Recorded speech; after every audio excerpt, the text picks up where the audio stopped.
I made a deal with myself when I started running whitewater in my late 20s and early 30s that by the time I was 40, I wanted to live somewhere that I could paddle every day if I wanted to. And this place fits the bill.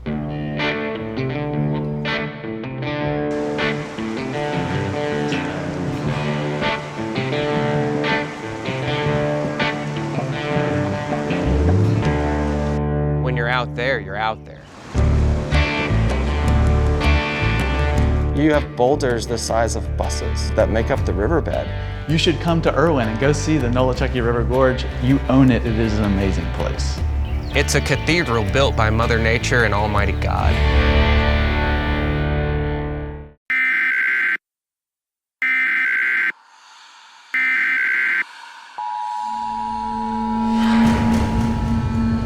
This is 600 miles inland from where Hurricane Helene hit.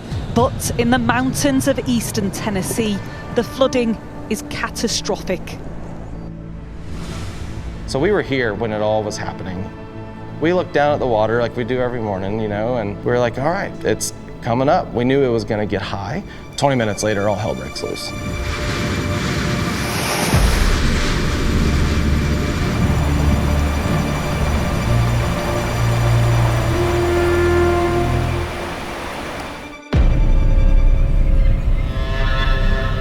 The first 2 weeks were really getting survival supplies to any and every location we could, either in Western North Carolina or East Tennessee.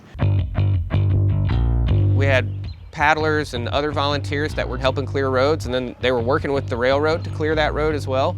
But once the railroad got access to their construction site, they were focused on construction.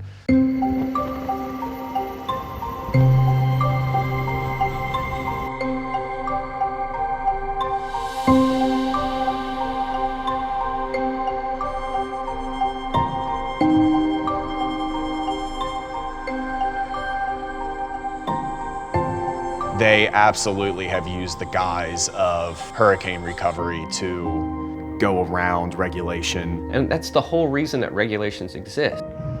Regulations exist to protect the places and the things that cannot speak up and protect themselves. We watch them digging rocks out of the river, moving those rocks into dump trucks.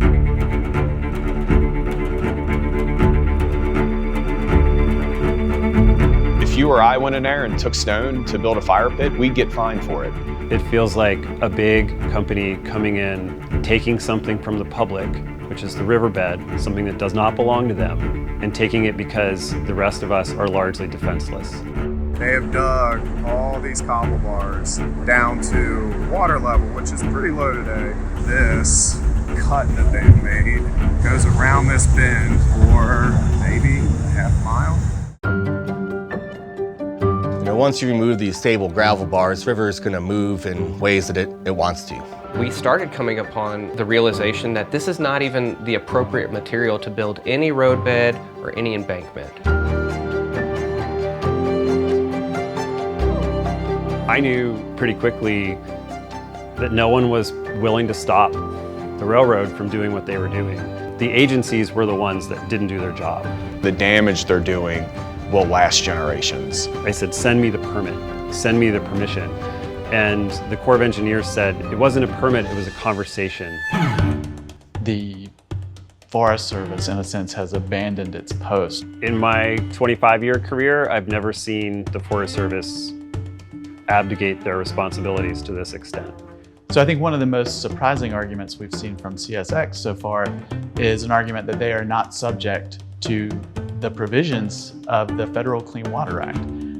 I have to say, I haven't worked a lot with railroad companies, but I have never seen anyone argue that they are just not subject to, you know, one of our bedrock environmental laws like the Clean Water Act.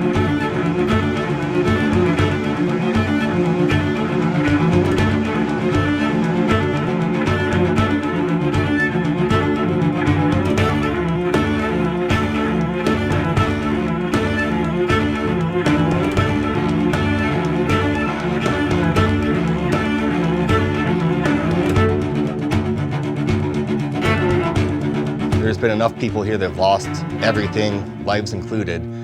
And for a company to be taking steps that by all likelihood could increase the chance of future flooding is just irresponsible. Are we going to rebuild in a way that's just as fast as possible, but maybe makes the consequences of the next flood worse? Or are we just going to take a beat and say, we got to rebuild fast, but we've got to do it in a way that doesn't set us back in the long term?